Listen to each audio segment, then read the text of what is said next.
What's up, Olympia? Today we are talking about the April 14th Olympia City Council meeting, and it was good to be back after spring break. It was, and for the first time since we've been doing this show, I was worried about technical issues and did not hear a word of the meeting. So I think today you are the Johnny Carson, and I'm going to be your Ed McMahon. There you go. So it'll be news to the community and news to you. Absolutely. It'll be a genuine shocked face. So here's Council on 10.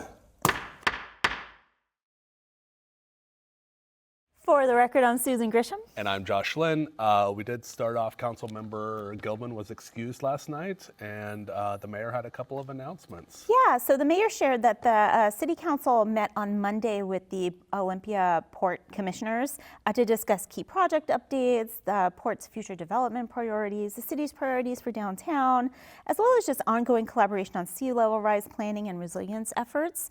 So they are partners in a lot of the work that we do, and we like to periodically get together with them and talk through some things. And then the mayor also reported that City Manager Bernie, along with representatives from other local jurisdictions and the state, are in DC right now lobbying for funding for the Deschutes Estuary project. Yeah, cross your fingers and your toes. Everyone wants that to happen. Be really excited when it does. Yeah. Then we got into a couple special recognitions. Yes, we had two special recognitions. First was a proclamation recognizing April as Fair Housing Month, commemorating a landmark civil rights law passed in 1968, hoping to get to dealing with issues of housing discrimination.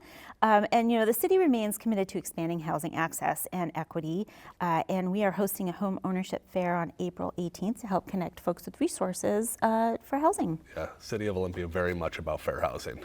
Yes. Doing a lot of work around it. Yeah, and then the second proclamation was recognizing April as Child Abuse Prevention and Awareness Month, emphasizing the importance of ensuring children live in safe, stable, and nurturing environments that support their healthy development. Yeah. And that's what this year is for, to remind you of all the children who have suffered. Yeah, I think you see these out at the Capitol every year. Yeah, too. It's really cool. It's pretty cool. Then we got into public comment, quite a few public comments last night. We did have quite a few public comments. We were off for a couple of weeks too, so sometimes they get banked. Absolutely.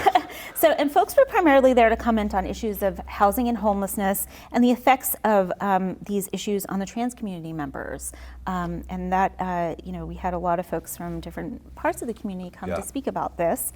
And then we had others speaking about the pool closure, the impending pool closure at Evergreen State College, and also in support of the neighborhood matching grants, which was another business item we'll talk about in a little bit. And one shout out to a public commenter, the very last public commenter on Zoom last night who got cut off right in the middle. Shout out to them for hanging out while we worked out the issues so they could come back in and finish their comments. Yeah, so and we were really glad appreciative of their patience and the council's patience. Yeah, glad they were able to do that. The consent calendar passed. There were no public hearings, so we got into other business. Yeah, so the first other business item was around the Parking and Business Improvement Area, or PBIA.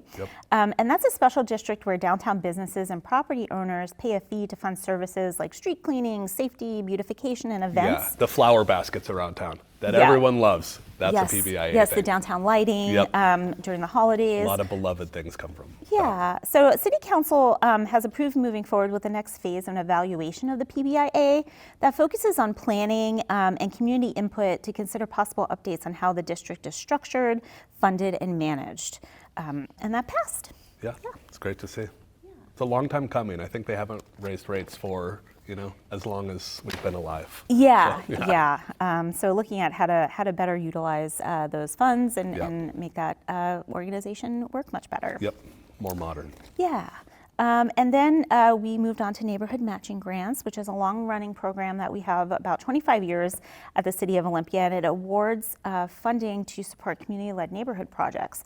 So this year, the council approved awarding $32,000 to these neighborhood-led projects, and that $32,000 actually leverages about $176,000 in funds for neighborhoods.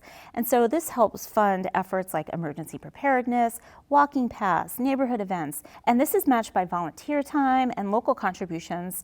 For the first time, we're also including small grants for informal neighborhood groups to help expand access and equity to these funds. Yeah, the one little bit I did hear last night as they were going through the list of things, they called out a tiny little request, $300 for a little neighborhood library, like share a book things, which was really cool. So it's cool to see the program sort of evolving. Yeah, in a neat way. absolutely. Been Yeah. beloved for a long time, so. Yeah. And then we moved on to reports. Yeah, lots of reports, just like public comment. They've been off for a couple of weeks, so they've been out there moving and shaking, doing a lot of things. Yeah, attending neighborhood events and Yep. meetings, and just kind of sharing what they've been up to. Yeah, and then after that, we got out of there at 8:45. Thank you for joining us. If you're watching us live, you can stay tuned for a full replay of the council meeting we just discussed, or you can watch it and any of our programming on demand at oletv3.com. And download the Oli TV app. It's really good. It is. And if you want to watch a council meeting live and in person, we're here most Tuesdays at 6 p.m. We'll save a seat for you. And with that, We're adjourned. we're adjourned.